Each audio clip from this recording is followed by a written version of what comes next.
বাংলাদেশের ফুটবলে রিসেন্ট টাইমে যা কিছু অর্জন তার সবটুকুই এসেছে নারীদের হাত ধরে।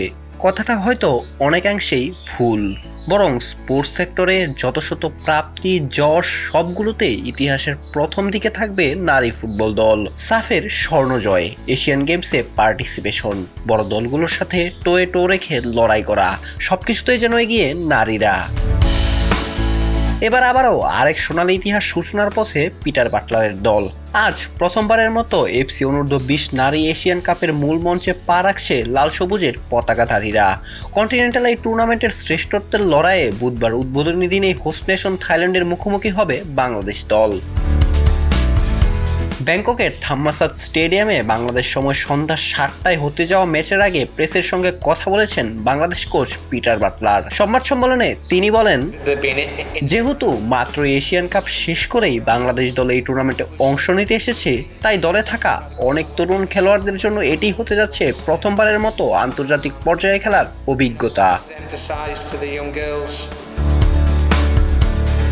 পাশাপাশি বাংলাদেশের মেয়েদের কোচিং এডুকেশন, গ্রাসরুট লেভেলে পিচের অভাব, ট্রেনিং ফ্যাসিলিটিস, অবকাঠামোগত উন্নয়নের এসবের যে লিমিটেশন সেটা মনে করে থাইল্যান্ডের পিচের প্রশংসাও করতে ভুলেননি বাংলাদেশ কোচ। তিনি বলেন, আমি সবসময় মেয়েদের সেরা পারফরমেন্স দেওয়ার এবং সবকিছুর সাথে মানিয়ে নেওয়ার যে অ্যাডাপ্টেবিলিটি সেটার উপরই জোর দিয়েছি। থাইল্যান্ডে যেমন ভালো মানের পিচ, তেমনি অবকাঠামোগত উন্নয়নও তাদের চোখে পড়ার মতো। প্রপার ট্রেনিং ফ্যাসিলিটিস এবং খেলার জন্য একেবারেই উপযুক্ত পরিবেশ রয়েছে। তারা তাদের নারী ফুটবল দলের প্রতিও খুব সমর্থনশীল, এ কারণে তাদের ফুটবলের একটি সমৃদ্ধ ইতিহাসও আছে। আমার এখন একটাই চাওয়া, বাংলাদেশও তাদের নারী ফুটবল দলের প্রতি আরও বেশি সহায়ক হবে এবং তারা তাদের ফুটবলের উপর আরও বেশি গুরুত্ব আরোপ করবে। কেননা বাংলাদেশের মেয়েদের যে ভালো সম্ভাবনা, তারা ভবিষ্যতে অনেক দূরে এগিয়ে যাবে। আর দিন শেষে এটা মূলত একটি সংখ্যারই খেলা।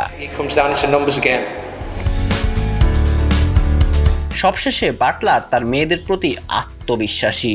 যদিও থাইল্যান্ডের হোম ভেন্যু, হোম ক্রাউড সবই তাদের পক্ষে থাকবে, তবু বাটলার বিশ্বাস রাখছেন তার সৈনিকদের পক্ষেই। এক্ষেত্রে তিনি বলেন, মেয়েরা নিজেদের অ্যাবিলিটির প্রমাণ রাখবে, সাথে দারুণ একটি কম্পিটিটিভ ফুটবলও উপহার দিতে যাচ্ছে।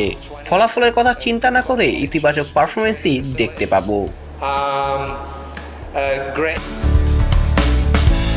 বাটলারের মেয়েরা যে পজিটিভ, এনার্জেটিক এবং অ্যাটাকিং ফুটবলই খেলতে যাচ্ছেন তার সিগন্যাল অনেকটা ট্রেনিং সেশনের ড্রিলগুলোতেও দেখা গিয়েছে।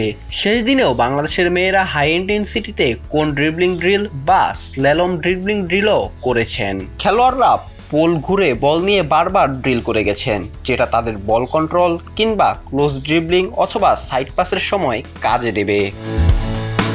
অঙ্কুর গমেজ, বিডি স্পোর্টস টাইম।